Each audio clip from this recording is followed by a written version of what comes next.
Hi, everyone. This is a planning board meeting Monday, April 13th. And welcome everyone that's here. We have some new members. So hopefully we'll have an introduction there from Glenn. But Ann? Board Member Bolt. Here. Board Member Elrod. Here.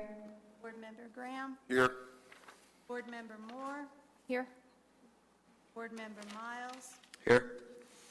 Board Member Runicki. Board Member Samuelson. Here. Board Member Corbett. Here. Board Member Kruger. Here. Do you have a quorum? Thank you. So on the agenda today, just so the board and also the public are aware, we will be adjourning later on to a study session, so I will close the public comment at that time. So we will stay in this room. Originally had said we would move to the community room, but for logistical reasons, it's just easier for us to just stay here.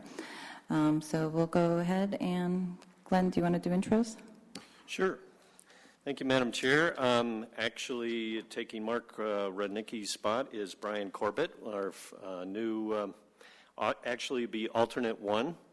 And tell you a little bit about Brian. He's the founder and chief experience officer of Inspirato, and has a background in education with a bachelor's from Boston University and a master's from Harvard Business School. So he's been an entrepreneur in the travel business, I think, principally now, but also has a background in real estate development as well, working with the consulting firm of Design Workshops. So we're really excited about Brian joining the board. And then our alternate two is Lynn Kruger, who has been a Littleton resident for about 2 years, has a bachelor's degree from our own Metro State University and a master's in planning and historic preservation from the University of Wyoming. Lynn has about 15 years of professional planning experience with Tillamook County in Oregon and also Aztec, New Mexico. So we're really thrilled to have somebody with some planning experience as well joining the board. So we welcome, and we're really glad to have them. Yeah, welcome. Welcome aboard. Okay. So I'm going to suspend your duties as acting chair for our election of officers. So I'll be acting as chair. I can feel the power coursing through me as we speak.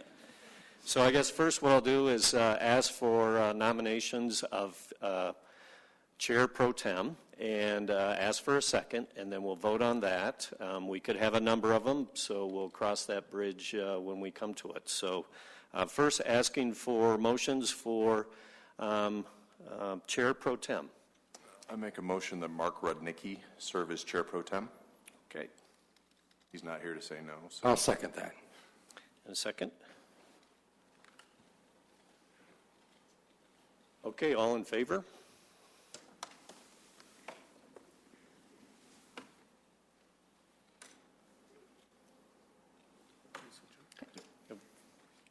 Okay. We didn't teach Brian how to use the voting machine. Have we? Sorry, Brian. Maybe one of your neighbors can show you. Yes, I figured it out all by myself. All right, excellent. Okay. Now for nominations for Vice Chair Pro Tem. We did. We just did that. We just did Pro Tem. Chair Pro Tem, we need chair. We just did Chair? No, we did Chair Pro Tem. The Chair Pro Tem. Oh, You did them backwards. I'm sorry. I make a motion that Karina Elrod serve as Chair. Thank you for clarifying that. Second. I second.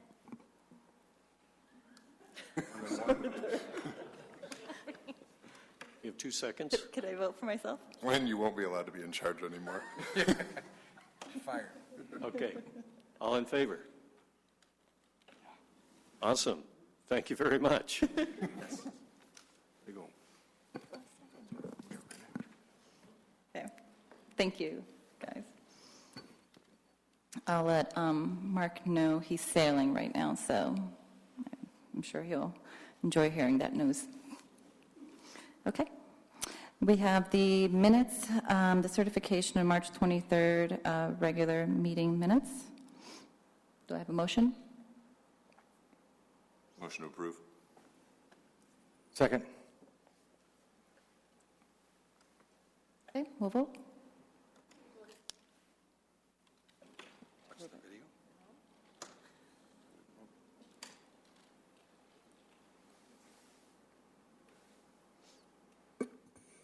Motion passes with a vote of 5-0. Well, actually 5-0 and then 2 abstaining. They were not here.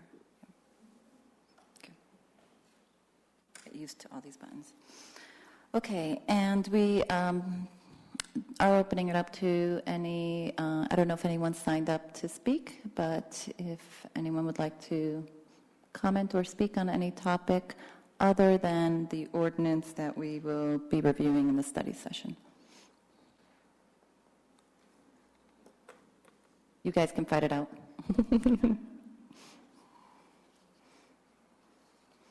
Hi, Planning Board, and excuse me, welcome new members. My name is Pam Chadbourne. I live at Crestline in Nevada, here downtown, just a block and a half away. So tonight you're going to have a study session on R5 in downtown. I live here, and I just want to ask you to please ask questions from all points of view, including current residents. There's a tendency to be excited about the possibilities and to encourage possible development. But I'm going to say that current owners have rights too. And it is a taking from current owners when someone builds something next to you that takes your sun and shades your property, takes your parking, inserts more people next to you, affects your quality of life.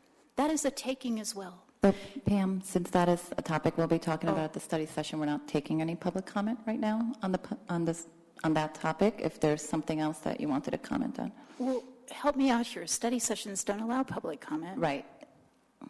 So that's the intent. We're not having any. There's no We're not vote. voting on it, so. No, we're not is there no voting on reason she anything. We're couldn't? just having a study session on it.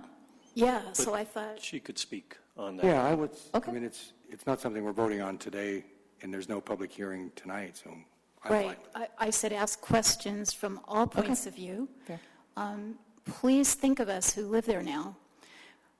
And I've talked about this before, there's a way to plan development in stages so that you give 5-8 years to an intermediate phase, 2 stories rather than 3, duplex rather than triplex or quadplex, aggregation of parcels limited to 2 parcels. Do that in the first 5 or 8 years. And in your plan, and I'm suggesting an amendment to the plan, in the downtown plan, then say, after 8 years, we're going to open it up to the next phase. And that's going to be a little more aggressive. That gives current property owners a chance to react.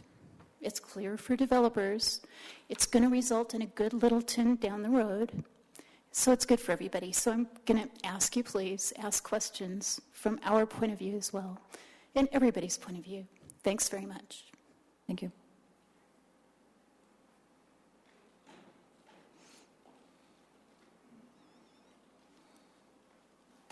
Good evening, Planning Board members. According to Glenn, I think I can go ahead and say this. I've basically got a question. But first, congratulations, Madam Chair Elrod. The parking lot thing that you folks are going to talk about tonight, I'm wondering if that affects the upcoming, Grove proposal.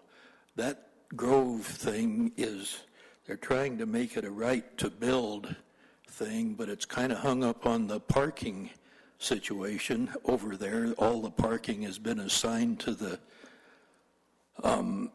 retail portion of it. And I understand there's a thing in the rules somewhere, that being the case, it requires a PDO, and that leads to a public hearing above the planning, to the planning board. And I'm concerned that your study session tonight And what's going to come out of that later as a vote may change all of that. My question is that true? That may not be a fair First of question. all, I don't know what you're talking about, but second of all, we couldn't answer your question tonight anyway, probably. Oh, well, let me explain a little bit more. The Grove, Grove is where? the Grove is a reincarnation of the Broadstone apartment complex that got shot down about a year ago. And for everyone else on the board that's new here, what's the Broadstone project? Do you have an address? I can give it. It's 2100 West Littleton Boulevard. Oh, thank you, Jen. Yeah, it's the old sheriff's building, the old REA building, a very historic building in Littleton. Right now, it's on track to a right-to-build situation, except for the way they've allocated the parking in the building. There's 180-some residences in the building, but they've allocated all of the parking that's proposed in the building to the retail portion of it, which seems a little weird since there's 180 residences in the building. And my concern is that I'm not expressing very well, I'm sorry, but you're going to be talking about tonight removing commercial parking lots as conditional uses. And my concern is, if that happens, does that give this, the Grove thing, which is essentially a 5-story, 500-foot-long thing that got shot down a year ago because it was so big, if that gives it free rein as a right to build without any zoning changes, does that help any? I'm following. But I think different people on the board are at a different level of understanding of what might be coming forward. We have not received the presentation that we'll see from Jan ahead of time, so we'll go through it during the study session. Okay, thank you. Okay, thank you. Madam Chair, if I can just clarify, we're really can't have a discussion here, but just to clarify, we're really talking about parking in regards to the R5 district.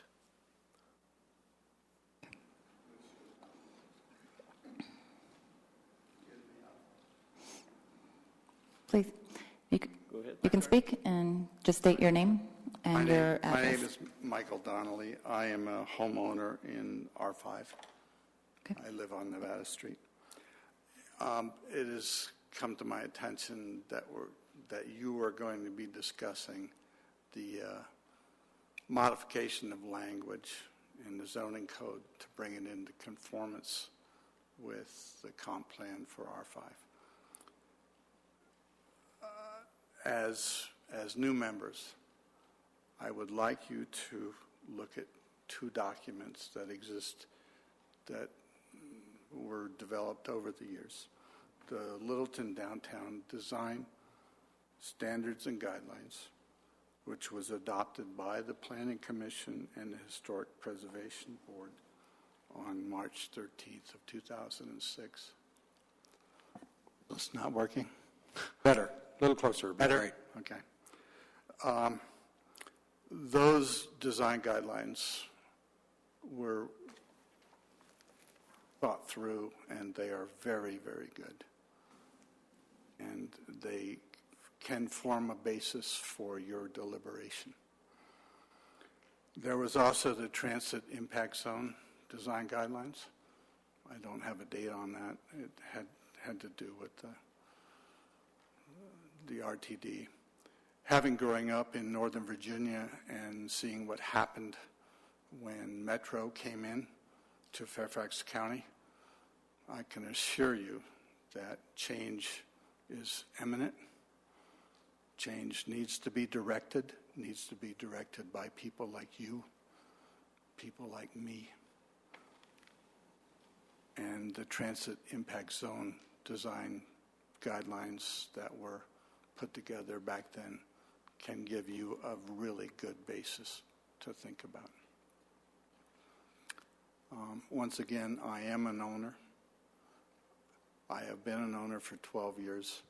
When I moved into Littleton, I was well aware of what R5 meant. I was well aware of what could happen, and I did it with open eyes.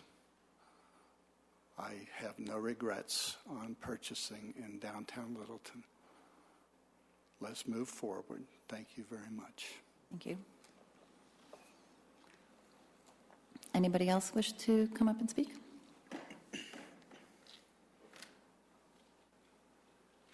Hi, my name is Mike Price. My address is 4 Bradbury Lane, Littleton, Colorado, and I own a property on South Nevada Street near Mr. Donnelly's that I am redeveloping into a duplex that I work very closely with staff to design and to follow all of the guidelines that were required in the R5. And I think tonight the study session is looking at an ordinance to allow for some splitting of lots so that people who purchase or own property in R5 will follow the constraints of what is allowed in the CA zoning, which just passed both planning and council not long ago. And so I think that the ordinance itself is not designed to change any use of what could be done in R5, but merely to allow people who would purchase property there not to be subject to a condominium, but could actually own the land upon which their property would sit. And so I just, being the builder of that property, I would, and having some feedback from some potential buyers, and them telling me that they would prefer to have fee simple ownership as opposed to condominium, is why I'm here tonight, and I hope you look at that favorably. Thank you. Thank you. Anyone else? Okay. All right, so close the public comment. Glenn, anything else on general business? Well, I thought I'd give you a couple of updates on some projects that'll be coming forward to you. We do have a request for proposal for the Littleton Boulevard Corridor Study. We have a committee made up of staff and some council members that are reviewing those, so we hope to have somebody on board in the next week or so. And then also on April 21st, council will see an IGA, an intergovernmental agreement between the city of Littleton and RTD to start the process for the mineral and downtown stationary plans. So that'll move forward shortly after that meeting. And then finally, we do have the neighborhood plans up on Open Littleton, and we'll send out something on next door to notify people to look at those and give us comments. It's only been up about 3 or 4 days, but I'm told it's maybe too big of a something to tackle for people. We haven't got a lot of comments, I guess. So perhaps at the next meeting we might suggest how to, I know that the board didn't want to provide any kind of compelling questions or something, but I think to start the dialogue that might be worth doing. So we'll talk about that at the next meeting. Yeah, I noticed, I checked it today, that there weren't any comments as of this afternoon. And I did see on the accessory dwelling units, you actually have significant response, and I think that was structured as a question and answer. So let's see what happens in the next week or so, and we can relook at it. Okay. Or next couple of weeks. Okay. And on the mineral and downtown area, the light rail, there was originally a discussion of combining that as part of the whole corridor. Is that still moving forward in that fashion? Yes. So we'll put out the RFP as really one project. Okay. So potentially get one consultant, but the funding is staggered. So we'll do mineral, and then we'll move into downtown. Okay. Any questions from anyone? No? Okay. Just because, so under comments, one of the things we talked about at the last meeting or 2 meetings ago was a work session or workshop during the summer months. So I think what I'd like to do is just ask for the board members to email me some topics or how you want to go about setting up that workshop, and I'll begin to pull that together, meet with Glenn, and try to design what that workshop might look like. If you guys could do that. Okay. And for the new people, what we do is it's almost like a retreat. It's usually on a weekend, maybe 4 hours, 6 hours. Last time we did it at the Littleton Museum. And at that point in time, we had brought in a couple of outside speakers to talk about multi-use and mixed-use development. That was one of the hot topics. And that was, I think, 2 years ago was the last time we did that. So again, just looking for any topics of interest and what makes sense given what we're going to be looking at over the next couple of years. Okay.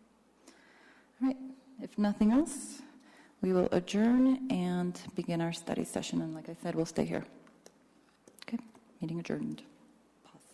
So Jan is going to give you a quick overview of what we're proposing for changes in the R5 district. They'll be very similar to the CA district that you saw recently, and so we just like to have your comment. And she will also talk about our process as far as getting public comment as well. So this is just the beginning.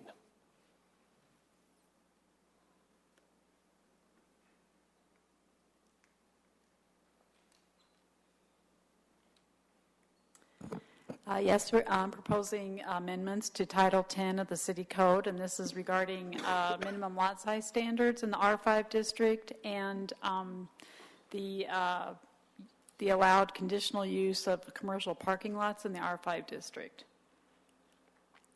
The R5 residential multiple family district, generally I've made the following points for a summary description. It's a high-density multiple family zoning that allows up to 43.56 dwelling units per acre. It also allows single-family residences and duplexes and triplexes.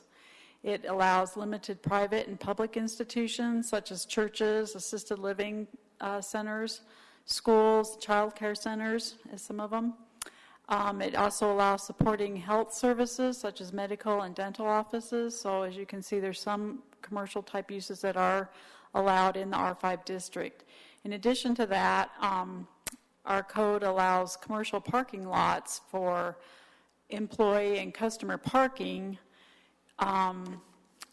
in residentially zoned properties that are adjacent to a commercial zoned property, and that would be an allowed use under conditional use approval. That's been in the code for some time.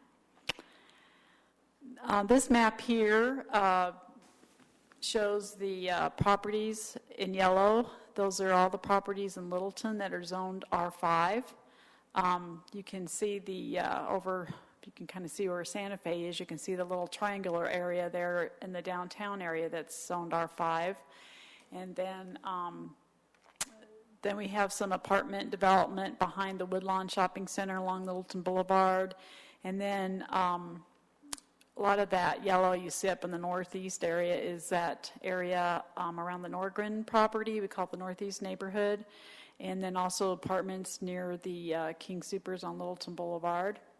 And then the yellow one way down at the south is Amity Plaza, which is that, I can't remember, that 6 stories or something. That's the a senior facility that the Housing Authority operates and runs.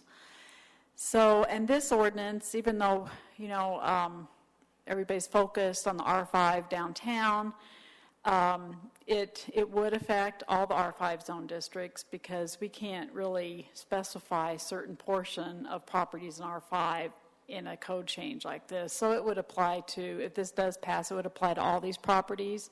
I don't really see that problematic. A lot of these properties are already developed as apartments. You know, if someday down the road they change ownership and they want to scrape them and do townhome development, that would allow that to occur too. So I don't really see an issue with this proposal on these other R5 properties as well. Now this map might look familiar to you. I grabbed this afternoon because my mapping guy wasn't available to do what I wanted right away. So this is the map we used for that CA ordinance.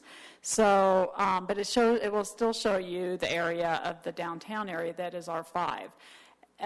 The red portions are all the properties zoned central area, okay? And the yellow portions are basically the lots within the central area that are less than 6,500 square feet. Now, that's not the purpose of tonight's ordinance. This is just, I'm just using this map again. So if you can see the little triangle that doesn't have any color on it at all, you just see the aerial there, that gives you the boundaries of the R5 district in the downtown area. And that's basically, you have Powers is the southerly boundary of it. The alley just east of Nevada Street is the other boundary. It goes all the way up to Crestline. And then, as you can see, the railroad, Santa Fe is the westerly boundary of that R5 district. So that's what this map is supposed to be showing you, is that the specific smaller area downtown that has the R5 zoning. And I see What's that questions other gray here. area? What's the other gray area? Down on Main Street, that's the area of downtown that's zone B2. E2. Yeah. Jan, what are it's really hard to see on the map, the apartments across the street from here and the apartments up the way, what are those zoned? Oh, those are zone CA. Yeah. And the apartments that are across the street from us are CA. You're thinking about the ones up the hill, the new ones? Kind of as you drive down, I think it's Rio Grande here. Those are zoned actually PDR. Yeah. Jen, Nevada Place, though, it's a PDO on that. Yeah, the phase one, the phase one that was built on the east side of Nevada Street, that's zoned R5 with a PD overlay. And then the vacant piece on the west side that was supposed to be phase two, they rezoned that to a PDR with a higher density a couple of years ago. All right. So that's where that stays. So it's not in the R5. Right, it's not. Yeah, that's correct. That's a clarification there. But all the other little lots that you see with houses on them up there, and there's some dentist offices and some duplexes and triplexes as well. Yes? Those properties that are zoned PDR, do they conform to similar regulation to what the R5 zoning offers? The Nevada Place one does not. They actually got density approved similar to the CA district. The ones across the street, the ones up on Rio Grande?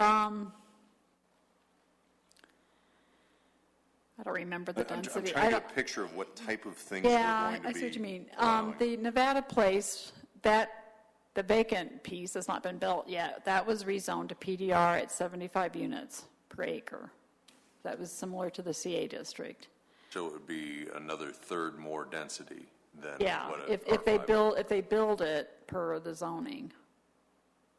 Because that was rezoned from R5 to PDR a couple of years ago. And the phase one, you said that was R5 with a PDO overlay. Right, the built. And so does phase one fall under this R5 ordinance, or no, it still does PDO? Well, it could be, but it has a PD overlay on it. So if somebody were to scrape that and do something different, they'd have to amend the PD overlay. The PDO Yeah. is what they have to comply to. See that happening real soon because it's still fairly new. But Right. and I'm trying to think. I don't have the density right off the top of my head on that Alexan I think it was less than the project. 75, because I think that It was was- the argument, or one of the discussion items was that it was going to be higher density on phase two. I vaguely remember it was. I think you're right. Yeah, phase, 2 bedrooms into 1 bedrooms. Yeah. phase one. Oh, was on that one, significantly yeah. lower. Phase one But the was- Alexan project, I can't remember that density right off my head. I could find it out, though, for you. I think it's like 11 acres or 12 acres up there, and there's maybe 350 units, I think, or 385. What would be I'd have to helpful, I check. think, would be to see a map of just numbers, of say this PDR says 75, this PDR says 42, because if we're going to try to make a recommendation of what is supposed to become down here, I think it would be just, we want to know how big the Lego piece is that we're going to put in Okay. each block. Okay. we can do that. Jan, when was all of this changed to CA? When did that, how long has that been? A long time? And do you know what it was before it was CA? It's been that long. It's been a long time. I mean, it's been way before I've been here. It's been CA for, in fact, it may be the first zoning. I'd have to go back and research the history, but. Long time. Yeah.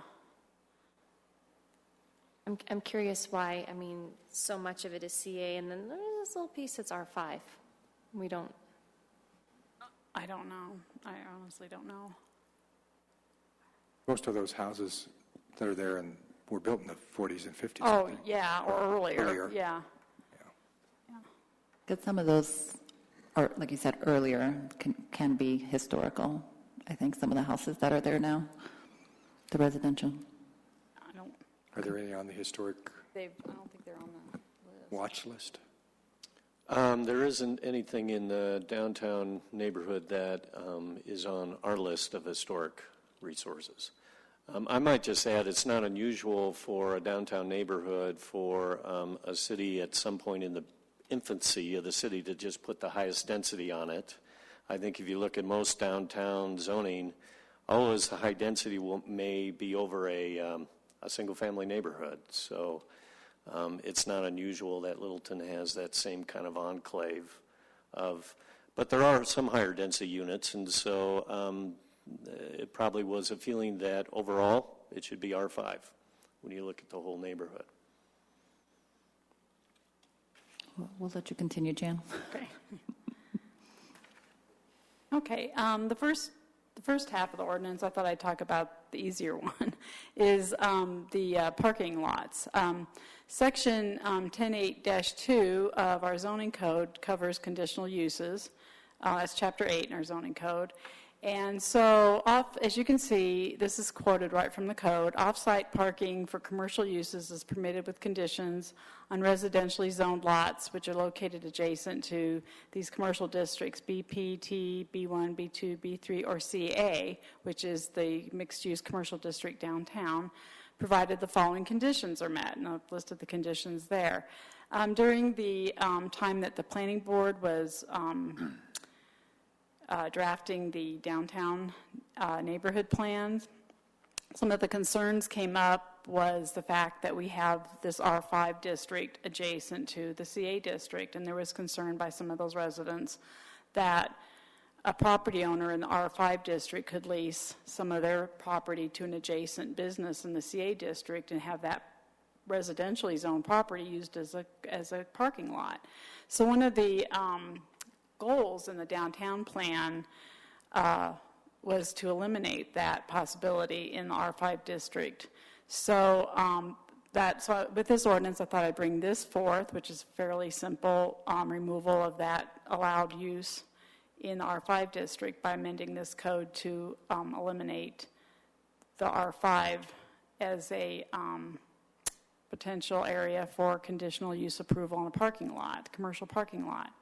Of course, the code actually says residentially zoned lot. It doesn't spell out the different districts, so we could pass an ordinance that prohibits it in the R5, but I don't really see that it makes a lot of sense to do that and not prohibit it in other residential districts that are actually less intensive than R5. So we might want to take a look at including that altogether for all residentially zoned lots.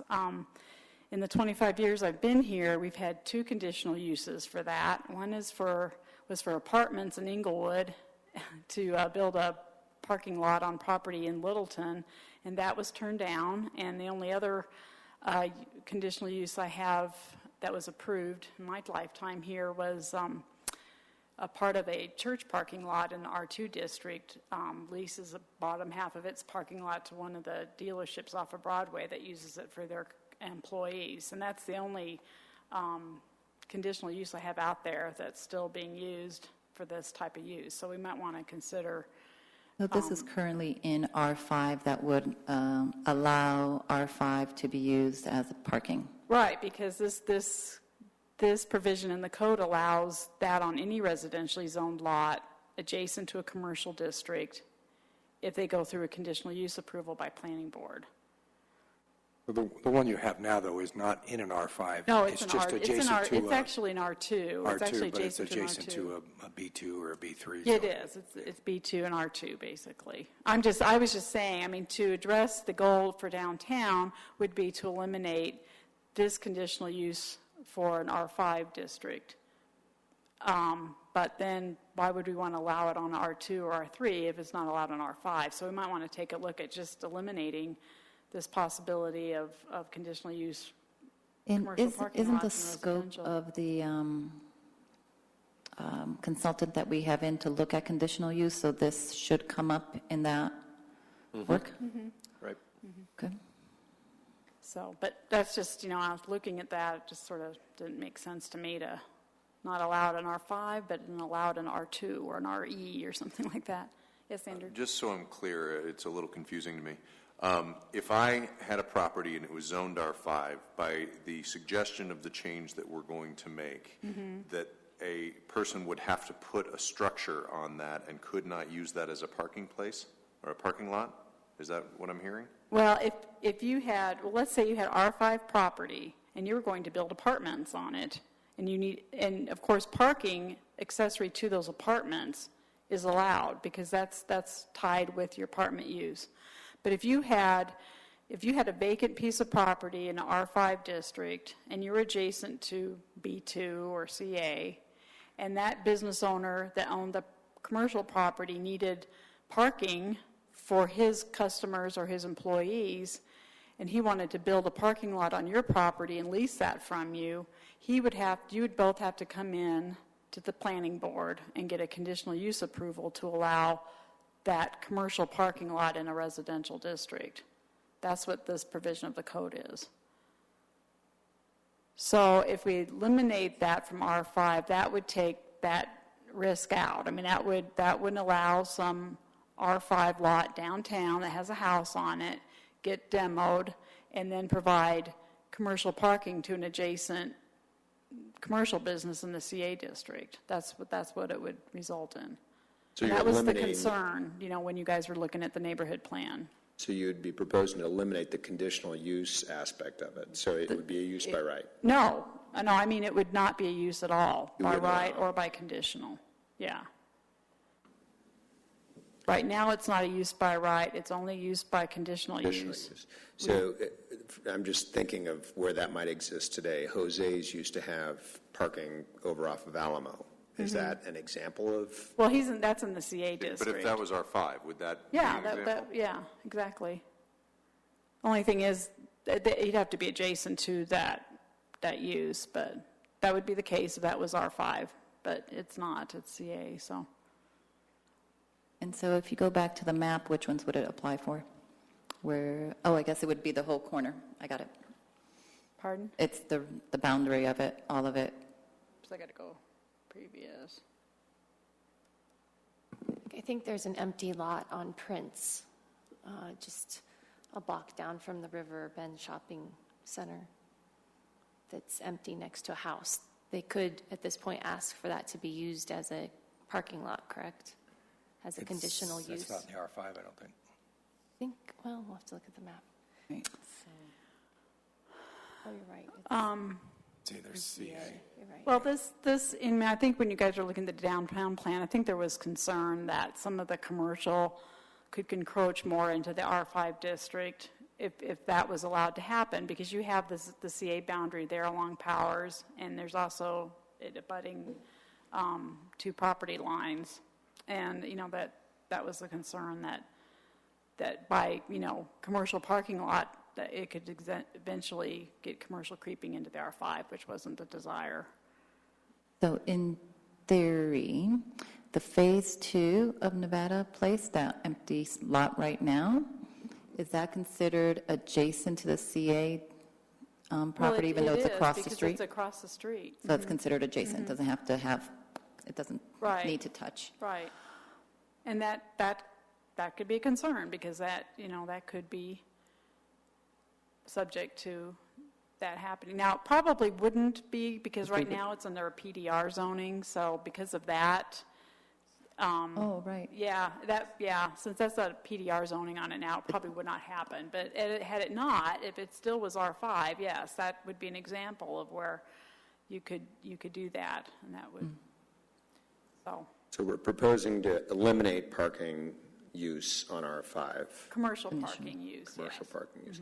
And does that condition, I wasn't clear with this, does that condition take place anywhere today? Are there any R5 lots that are being used for Not that parking I'm now? aware of. Not that I'm aware of. I've been here 25 years, and we've had, like I said, 2 conditional use applications in for this type of situation, and only one of them has been approved, and that's over east of Broadway. There's a church off of Orchard that's got an extra parking lot behind it, and one of the car dealerships uses it for their employees. So it doesn't affect those businesses down there, like the chiropractor and the dentist? It doesn't affect them? Well, they have their own parking lots. Okay, so that and if they doesn't have a affect parking that. lot, they have their own lots. Okay. Because those medical uses are permitted by right in the R5 district. So if they have a parking on their property for their use, that's fine, because that's accessory to their permitted use. Okay. This would only be for a lot that was just strictly parking. That's its principal use on it.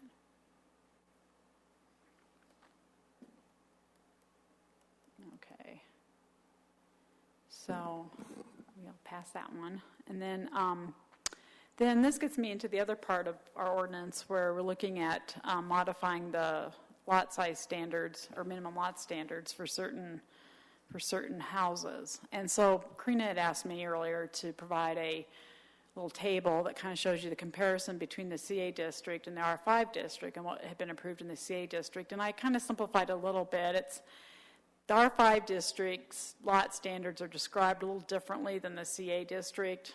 CA's got some very different standard organization that the other districts don't have. So I tried to make it more similar.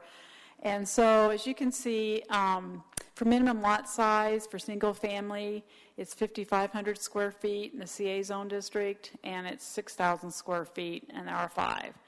And the minimum lot size for multifamily now in the CA district is 575 square feet, and it's 6,000 square feet for R5.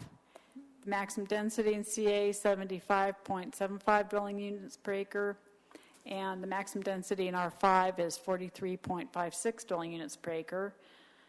Building height in CA is 40 feet. The building height in R5 is 30. Minimum unobstructed open space, 10% of the parcel has to be in that for CA, and it's a much higher rate at 25% in R5. The CA zone district, which also allows commercial uses, does not have any minimum building setback or minimum lot width standards. And the R5 district does have minimum building setbacks. I didn't list them all here. I have them on the next page. But they're the pretty typical setbacks that we have for all the residential zone districts. And then there's a minimum lot width for R5 of 60 feet. Jan, I missed the explanation of what's minimum lot size square feet versus minimum lot size. What's MF? It's the multifamily. Multifamily. Is that per unit? Oh, single family, multifamily. Yeah, they've got 2 different standards in both the districts, actually. Jan, is that per unit? Yes, because in the CA district, the way it states I'll bring it to this next slide so I can kind of explain this to you. In the CA district, it has, it lists the minimum lot area. It just says, I think it has to be, for single family, it has to have at least 5,500 square feet per unit. And then it had for duplexes, if you recall earlier, it was 3,200 square feet per unit, and that's what got amended. And the other one is it's 575 square feet per unit for multifamily, and that's how the CA district standards are written. For R5, it has basically kind of the same thing. If you see down on number 2, it says lot area per residential unit. It requires 1,000 square feet of lot per unit. That's how it calculates the density. But also at the top, it gives it also another maximum or minimum of 6,000 square feet. So it's got it in kind of two different places under these standards. So, and it might come a little bit more clear when I show you the example that's brought this forth. But as you can see, the R5 district's got very similar standards to all the residential districts as far as the building setbacks, 20 feet in the front, 20 feet in the back, and then you got the 5 and 10 on the sides. So that's very similar. CA doesn't have any minimum setback standards. So am I reading that wrong then? That what it says to me right there is that for residential, it's minimum 6,000 square feet, but if you put multiple units on it, each unit, you can't have, if you had a 6,000 square foot lot, you couldn't have more than 6 units. I guess that's, right. So in your previous slide, wouldn't it be 1,000 square feet would be the minimum instead of 6 on the multifamily row? Or am I just looking at that? It's kind of weird. This has two kind of standards in it versus the CA district. The CA district just had the one that calculated the density. This has both. It gives you the 1,000 square foot, which basically tells you, the maximum density you can have on the property. But let me get to my next slide, and I'll kind of show you what we're talking about here. This is a scenario that's occurred downtown, and actually, to be specific, it's Mr. Price's property. He has a 6,000 square foot lot and is building a duplex structure on it. But he cannot split this into 2 separate fee ownerships, because then he would be creating 3,000 square foot lots, which is less than what the 6,000 square foot standard requires. However, bullet number 3, he could have actually built a structure on that property that actually had more density, because he could actually put a one structure like an apartment building or condos and had 6 units on that lot. So we were running in with this down at the CA district with the same thing. You could build one structure in condo ownership or apartments that was higher density, but you couldn't build a duplex and sell it in 2 separate townhouse type fee ownership split. You'd have to do a condominium, or you'd have to keep it as a rental. And the benefit of the other ordinance that was passed is that it encourages home ownership downtown instead of rental duplexes or rental triplexes, or doing the condominium ownership, which is very costly and nowadays is kind of almost impossible. So is there any zoning that allows this to happen? So we know R5 doesn't allow this to happen. So what zoning would allow this to happen, or none exists right now? CA? Well, the CA would now, because you amended the code. It didn't before. We had the same problem because there was a minimum lot size of 3,200 square feet for each lot. But then if we changed it to CA, then it opens up a whole new dynamic of what else can go there besides residential, right? And we really want to try to, or we may want to really keep this area as residential, but be able to allow something like this to happen. Well, we're not proposing any commercial No, I know. uses. I'm just thinking out loud of.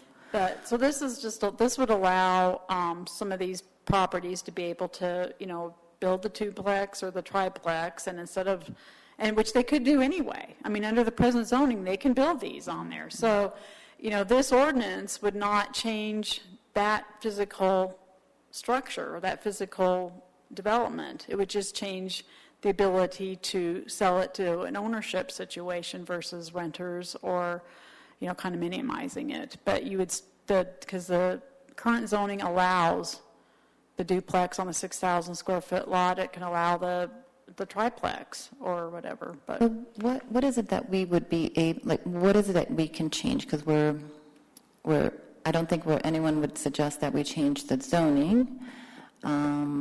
Well, what I've proposed. Some options. Okay, what I've proposed is. Oops. Can I ask a question before you move on? I know just enough about fee simple ownership to be dangerous. So, I don't understand why you can't make it a party wall agreement or something in a duplex and have those 2 units on the same lot. Tell them, what's the legal ramifications of that? Well, I don't. You wouldn't be owning the land underneath your unit then. Yeah, It would be a condominium ownership. To actually split the land is where you conflict with the zoning code. Okay, but if you did it as a two-unit with a party wall, that's splitting the land? Because I've seen those without splitting the land. It's one lot, party wall agreement between the two units. So it may fall under the condo Yeah. declarations, I don't know. But really, the party wall agreement is very simple. And It's very splits those two simple, but I units. believe it doesn't give the ownership of the land underneath. I think Right, but it's the still- two owners own undivided interest in the entire lot then. So almost like a shopping center where you might own a pad or something, and you jointly own all the common area? Right, It's a similar. but you only have two owners, or possibly three, if you're splitting it into 3 units. Mm-hmm. Well, I believe that, yes. What's the average size right now of the RA zones, lots? Well- They seem to be fairly standard up there, Yeah, so. they are. The ones downtown, I would say, looking at the map, they're pretty much, they're 50 feet wide and 125 feet long. And then there's some that are a little bit bigger than that. They don't quite meet the code now as far as the width. Not as far as the width. And that's why, on my next slide, I was going to get to what I'm proposing. So, Okay, go ahead. I'll have more okay. questions. Before you move off the slide, Jan, can you please explain the last bullet?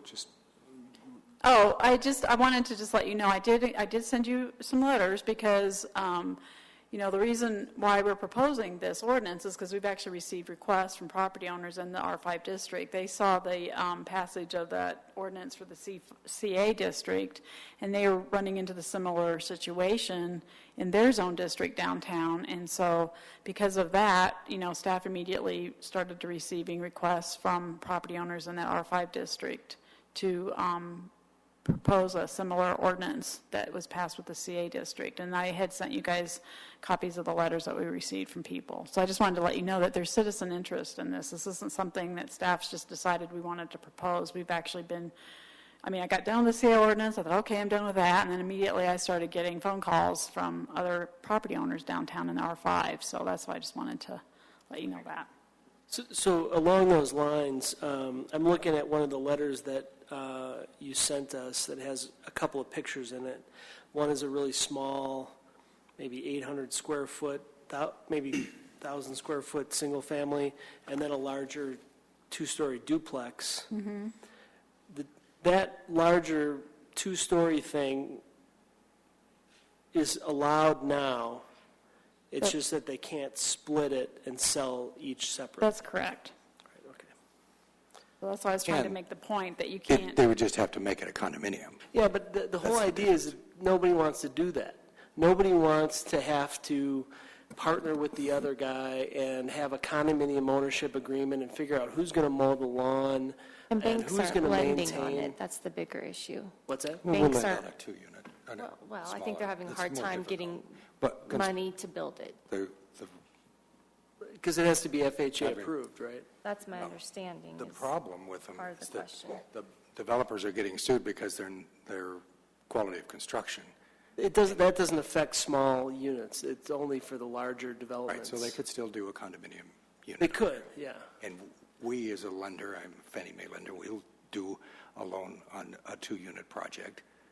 It's got to have some other considerations, but it certainly is possible to get permanent financing as a condominium. I think the issue Carrie's talking about is FHA approval for, well, they're called unwarrantable. I think I just ran across this not too long ago. Deal with them all the time. And they sell them in the secondary market. There are that non-warrantable much projects, about but there's other issues with non-warrantables. Yeah. To me, a bigger issue is just having to deal with the other guy. That's my, but yeah, I don't know. That's the as joys much of about- condominium ownership wherever you're at, whether you've got 2 units or 200 units. Yeah, except if you own your land, then you maintain your side and the other guy maintains his side. So. Okay. Okay. And so this is just a site plan of Mr. Price's duplex to kind of give you an idea of, this is a 6,000 square foot lot, and basically to split this, he'd basically go down the center of that, and you'd create 2,000, 3,000 square foot lots, and just to demonstrate that the outside looks the same, whether it's a duplex on the 6,000 square foot lot or if it's two separate unit ownerships on this lot. So, and then so what I proposed is I didn't really want to change the overall standards of the R5 district because you still have single-family homes that can be there. You can also still have, larger parcels that developments would be on. So I didn't feel comfortable changing the overall standards for the R5 district. So my proposal was to add a separate set of standards within that district that speak to townhouse development. So my suggestion was to add a definition of a townhouse to our definition section 10.1.2, have a minimum lot size standard of 2,500 square feet for townhomes, eliminating the minimum lot width standard, mainly because downtown, most of those lots are 50 feet wide, so they don't even meet the current standard. They're non-conforming that way. And if we left that in, then this ordinance would be worthless because you couldn't create more non-conformancies. So I'm proposing just taking the minimum lot width standard out of the townhouse standards. I would recommend applying the same setback and open space standards, not to each individual townhome lot, but to the original lot or combination of parcels that was used to develop the townhouse grouping on to begin with. And there would be no increase in allowed density. So this is the definition that I found that I was suggesting to put in the ordinance for a townhouse: a single-family dwelling unit with a private entrance, which is part of a structure whose dwelling units are attached horizontally in a linear arrangement, and having a totally exposed front and rear wall to be used for access, light, and ventilation. The units are separated from one another by a common party wall, having no doors, windows, or other provisions for human passage or visibility. And that was a combination of two definitions I found from two planning sources. So, and then my proposal would be this section would come after the other section on the R5 standards that speak to the 6,000 square feet and everything that's already in there. We'd have another section here that would just be for the townhomes specifically, and that has your minimum lot area of 2,500 square feet. It still has lot area per residential unit at 1,000 square feet, so that the density isn't being increased from what's originally in the R5 district for this type of development.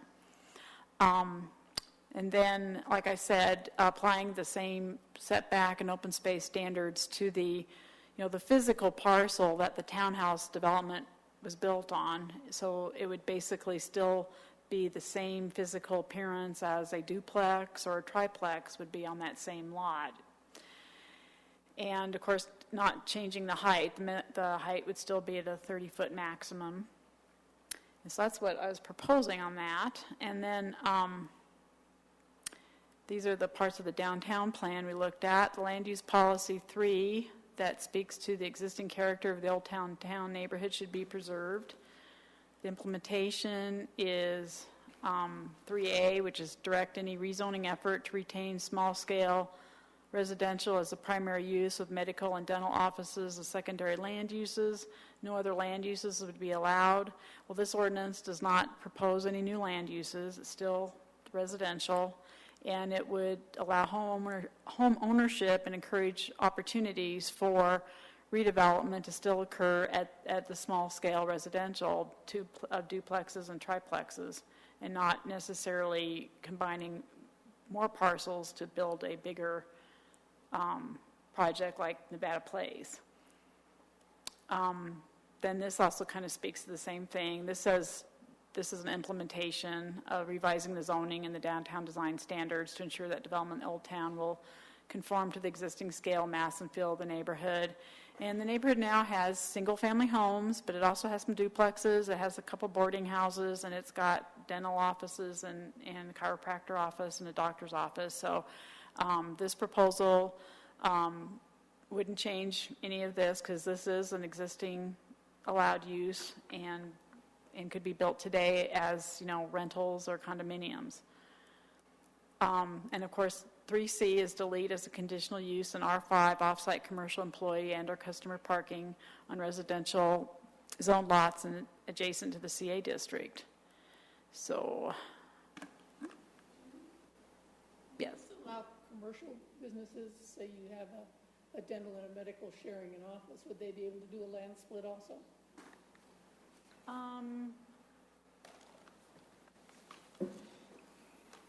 That's a good question. I need to look at that. Lynn, Well, it can you sounds use like- your microphone when you're talking? Because it's hard for us to hear here as well.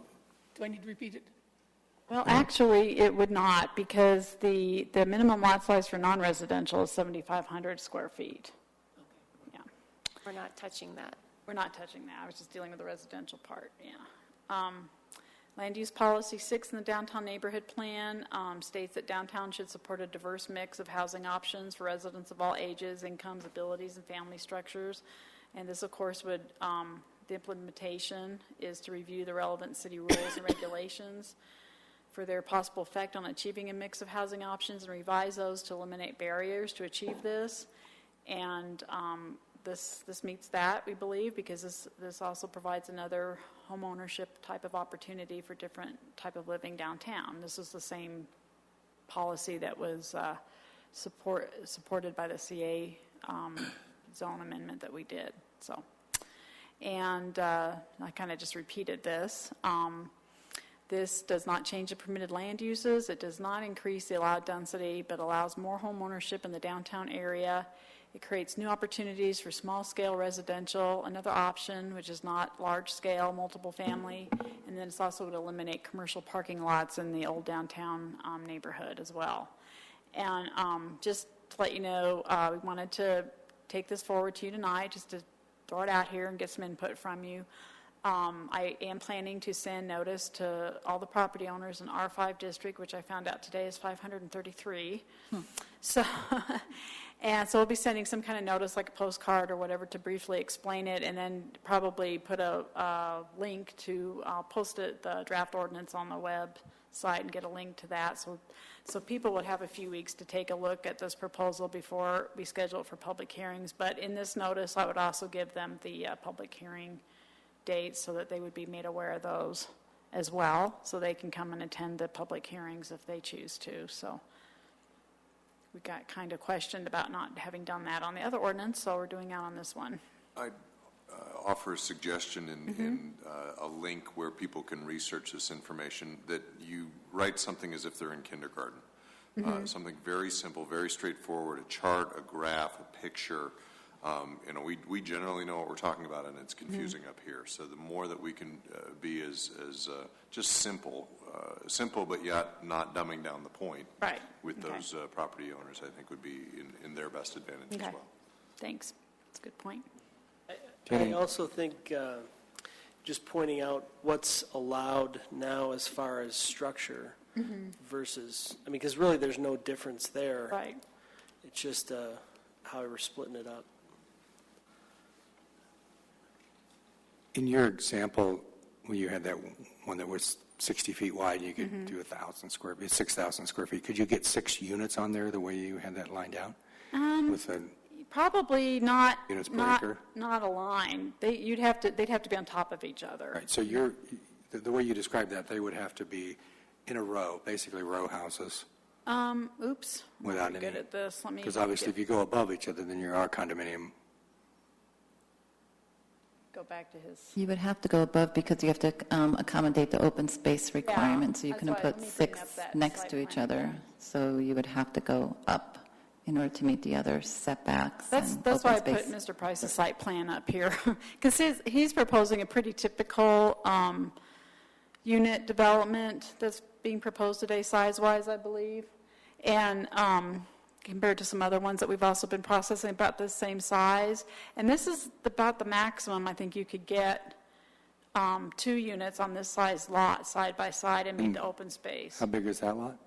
It's 6,000 square feet. It's 50 feet by 125, I think. And that's typical. I know at one time Gravitas, when we were meeting with them some time back, I think he went through and had the lot size for every lot in that R5. Do you still have that information? I was looking through my boxes of old documents. Yeah, I might still have that, actually. That Buried might be somewhere. helpful to have. I think we do have that, actually. What was that? He had the lot size of every lot in the R5 Yeah, he district. was doing a massing study when you guys were doing the downtown plans, because you were looking at, well, what, could people put things together, and, Right. and how many lots could they get? I remember that, yeah. Yeah, I think we still have that. It might be helpful to have what the lot sizes are now and then kind of an idea of Okay, yeah. where they're at. Yeah, yeah. For this particular size lot, I think this is probably the biggest side-by-side units you could put on there. 6 units on this lot would have had to been apartments. 6,000 Probably smaller units, but apartments and on top of each other. Or 6,000 square feet is about an eighth of an acre? Divided. That's about right. Yeah. 43,560 square feet in an acre. And the maximum density is 43 dwelling units per acre, so Yeah. you could put 6, if you could somehow jam them together at 8 feet wide, perhaps. But you said it had a 2,500 square foot minimum lot size for this. For the split, Townhouse yeah. split. So for So like this 2,500, you particular, couldn't get more than two yeah, on a 6,000 Yeah. square foot lot.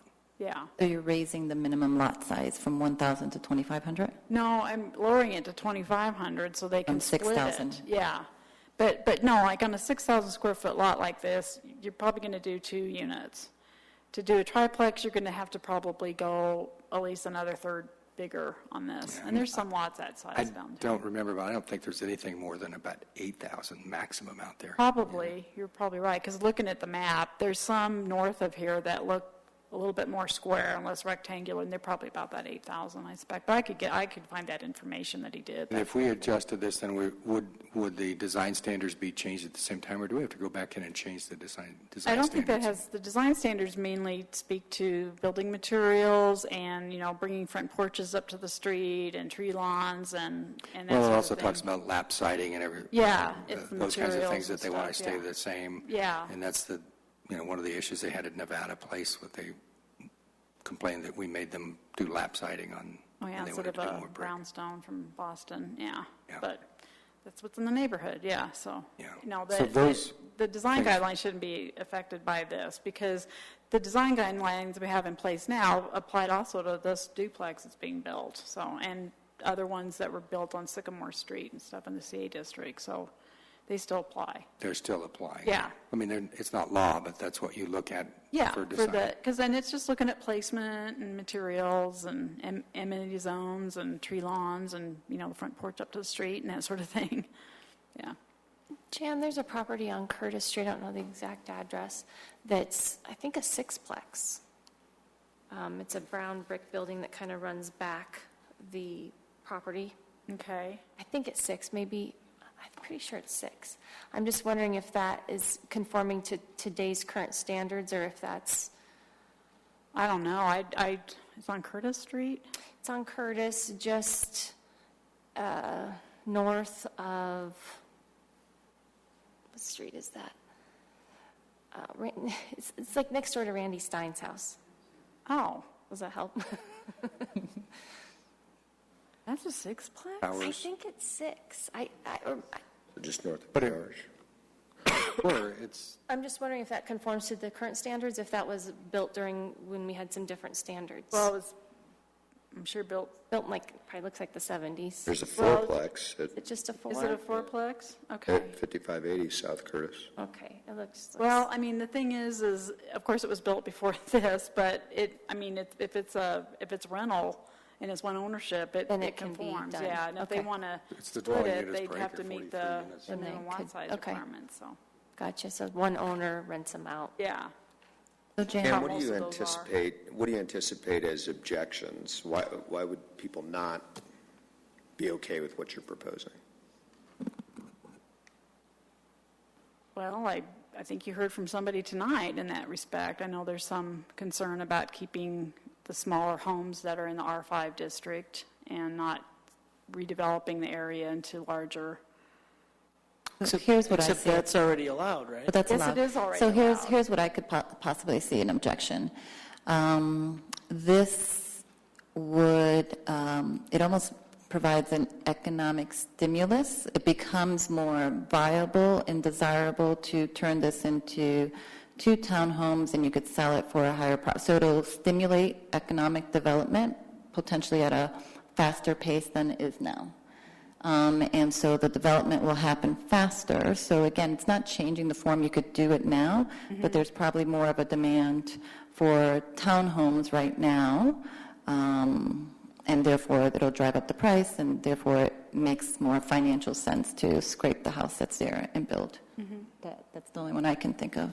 So, and that's, I'm just saying, is you may see concern from other property owners down there that, have the smaller homes and want to keep it that way, that they may have a fear. And that's what I heard a lot of when I've been on the board a long time, it seems like. Well, when you guys were looking at the downtown We had at least plan. 2 meetings with that R5 group, and they came and they, over and over, we heard at that time that they wanted to keep it the same. They did not want a lot of change in there. They understood that you could have 3, 5, 6 units in there, but they didn't want a lot of change. They didn't want a lot of height increase. And I think that's those kinds of exactly things. why And that's what we heard. Yeah. I understand I think you're right on with the for sale units will go a lot better than the for rent units down there. Right. So let me ask you this, just one question really quick. So with an 8,000 square foot lot, which I think you said was I think that's about the maximum. largest, yeah, you still couldn't fit 3 units on 8,000 square feet. I don't think. 2,500. 2,500 apiece you could. Well, yeah, but I mean, with the open space requirements, You can go up. is that enough? You can go up. I'm just Possibly. talking side by side. Built small so they enough can units, sell it. I think you could. Yeah. Okay, so my question is, are we going to see, though, and is this possible, where they could take 2 R5 lots, combine them, and then re-plat them? You could. You could Or see. scrape 2 houses and build a I mean, that's possible. Yeah. wider set of I mean, the units? zoning would allow that. Anyway, I mean, the R5 zoning without this amendment would allow that, so. Yeah. And that's part of the problem, because I know you have a lot of little houses downtown, and they want to keep it that way and stuff, but the bottom line is, the properties downtown are zoned for this type of use, so. Jen, Just you can't sell them. what's Yeah. parking Separately, yeah. restrictions then for them? Is it 1 unit per, 1 parking space per unit, or 1.5? Well, they're considered multifamily, so they basically have a requirement of 1.5 spaces per unit. I think a lot of these products that these guys are building, they actually provide 2 spaces per unit. The so they- minimum requirement is 1.5 right now in that yeah, R5 district. Yeah, for and a lot of them multifamily. provide the So same amount they do for single What you're family. proposing there wouldn't change any of that I'm not minimum. proposing to change parking at all, so it would still be the same. A duplex would be required 1.5 spaces per unit. 2 townhome units would be the same. And a lot of these, I think, they're building garages. They're doing 2-car garages. so, 2-car garages. Yeah. But they wouldn't have to. They could They put a wouldn't have 3-car. to, but a lot of them do that just because of the demand for it and the value of it, so. But, Even though they're walking distance to the light rail. yeah. Is there an action today, or is this? No, this simply an is just to give you, to let you know that this is what we're looking at doing, get some feedback and questions from you, and you brought up some good points and suggestions on, how to present this to the public and get some more information on Mr. Farley's lot sizes that he'd gotten. That's helpful. And we'll get this out for people to see, and then we will be following up with scheduling a public hearing for you all to review the formal draft ordinance and staff report, and then that would go with your recommendation on to City Council to a public hearing, just like the other ones. Can Jan? I just make No, go ahead. one more point? Do you anticipate, I could see how somebody who owns an R5 lot might not be happy about conceding the parking matter, because we have a parking issue in downtown Littleton. There's that possibility too. That's why this is going out to the public. We may find, it'll be interesting to see. We may have people opposed to us taking that out. We may have people, we don't care. We're going to have folks we're probably going to have people in the R5 districts elsewhere in town that don't even care about this at all. And then we'll have owners down in this neighborhood that are in favor of this, and we'll have some of them that are not. So it'll just... One thing I wanted to mention, board members, so we do, as you see, there's a goal about retaining a certain character in the downtown neighborhood. And if there are a group of homeowners who want to retain their properties as single family, there's a way to do that. And one way would be to come to you for either a rezoning or a PDO overlay that would not allow higher density on that particular part of that of the town. So a property owner can lower their own density. When we come in and start dictating less property rights, then it becomes a bit sketchy. But certainly if a property owner wants to restrict the amount of units that can be built on their property, they can do that. So there is a way of accomplishing that goal without the city coming in and doing it, per se. It's more that they want their neighbor to do that, not that they want to do that. I have one other quick thing, if I can. The TIS was mentioned tonight, but hasn't the TIS been removed? Yeah. So it's no longer valid? We focused on downtown area, and that's what we focused on our discussions around the downtown area. So I'm thinking about the other areas that were R5, which is near the Norgren property. Right. Most of those, if not all, are apartments right now. They're small apartments. They're like 16-unit buildings and 8-unit buildings. There's several small apartment. So older what could apartment potentially buildings in there. happen there? They can convert those apartments to townhomes, combine a few, but they still have to be 2,500 square Well, feet. the thing is some of those, I can't speak to all of them, but I'm sure some of them they have like units on top of each other. And if they're units on top of each other, they can't be a townhouse. Because the townhouse has to be the whole. You own the land. Yeah, you own the land underneath. Otherwise, it's a condominium. So they gut the inside and redo the walls is the way to do that. Scrape the whole thing off. And so what are their sizes? What are the sizes of those lots? I assume those are bigger than what we're seeing downtown. Yeah, they're definitely bigger than these. I don't know what their sizes are, but they're definitely bigger than these smaller lots are downtown. So let's say they're 10,000 square feet. So they could actually put 5 units on there, 5 townhomes. Sorry. Yeah, That's 4 possible, townhomes. yeah. 4 townhomes. Okay. And how does this impact the rental Yep. market Good in question. town? I mean, I know when I was looking at, it was tricky. And so, are there any kind of balance for the rentals? If you have the property sales to owners, I understand that. I guess that would be the argument I would look at, is the cost of rental properties or such that might be lost too. I definitely think you'll lose rental units because it's more favorable to develop them, especially in today's market, and turn them into for sale units rather than for rent units. Yeah, but for example, on the lots near Norgren, where you have a 10,000-foot lot with a 14-unit building, you're collecting so much apartment rent. Yeah, There's no way it would make financial sense to tear it down to do. I wouldn't think. Not today, but maybe someday. Yeah, maybe not in today's environment, but Not right now, but if that whole neighborhood started to change, If and you Norgren could sell them for becomes a catalyst. 400,000 or 500,000 apiece, you got 10 units. That's what's happening, and there's a new development in Lowry that used to be commercial, and now it's being redeveloped into residential. Oh, really? Okay. Yeah. Okay, all right, so any other comments for Jane? Anything else that we want to maybe just see? I think we talked about, having that document or study that was done on the lot size and the density. I think that would be very helpful. And I do reiterate, make it simple, because in essence, it really comes down to nothing is changing from a form and what's allowed to be built there. It's really just changing the ownership model of that. And highlighting what stays the same, because it doesn't seem like any suggested change to height or setbacks or anything like that. It looks like most of it, Right, that's all staying the same. 99% of it stays the same. Thank you. Some pictures. Thanks, Jan.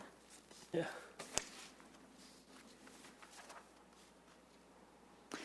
I wonder if there's anything we can put on, I think it's a balance of where you communicate and how you communicate. And I do see how this potentially can be misunderstood that it feels like it's a threat that's going to increase density from what can currently be allowed. And there's a difference between what can currently be allowed and what's there now, right? So it feels like there's low density because, not feels, it is, there is lower density there now based on what's built there now. So I just feel like there's going to be a lot of negativity around this, but just is because we're not informed. Yep. Again, it's, how do you just keep that as simple as possible so that they truly understand this can be allowed now, but perhaps this is a better way to allow it to happen because then you have more permanent residents. Right. You make a great point. I mean, if you looked at what could be built now under the current zoning with 6 units per lot, you could build 3,000 units in this area. But the proposed change makes it so you could only build 1,000 units, not 6,000. Actually decreases it, doesn't So it it? actually decreases. Yep. So, I mean, that'd be an interesting. The density.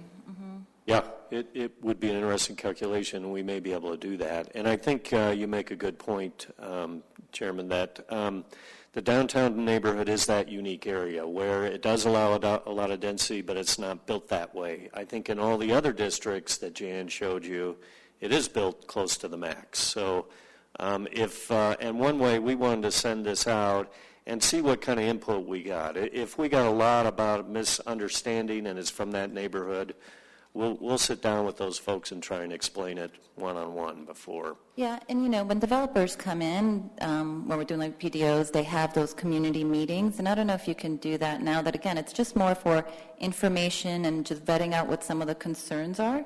And I don't know if that's the right thing to do or allowed thing to do, because again, you're not doing a PDO, or it's each individual. But I think those become very helpful to use that forum to educate, inform the people that might be affected, so that there might be things that come up here that might be addressed if they were informed, if people were informed from the beginning, right? So Right. there might not be as much contention. We'll work on the message and provide pictures. Thank you. Those makes a difference. Question on Jan's notes. I can't find it. Did you send out your notes that you did today, your examples? Can we get a copy of that? Of the I don't see it on No, I we didn't get the Legislate. presentation. presentation? The presentation. I Can we get a do copy? that. That way we can see I can what, email it to you, actually. that'd be It's on great. a PowerPoint. I can just email it to you. Thank you. I think we just sent you the letters Yeah, I that we did. received. Yeah, just the letters, but I didn't see anything else, and I'd like to see all of your other Send you the email. computation as well. Okay. Are you thinking of posting this on Nextdoor? Yes, actually we were, because we can be a little bit more directed with Nextdoor. So we can send it to the neighborhoods that have the R5. And I think that's where it's so important about really looking at, what does that message look like so that it doesn't feel alarming or it doesn't have that sense of alarm. Okay, good. Anything else?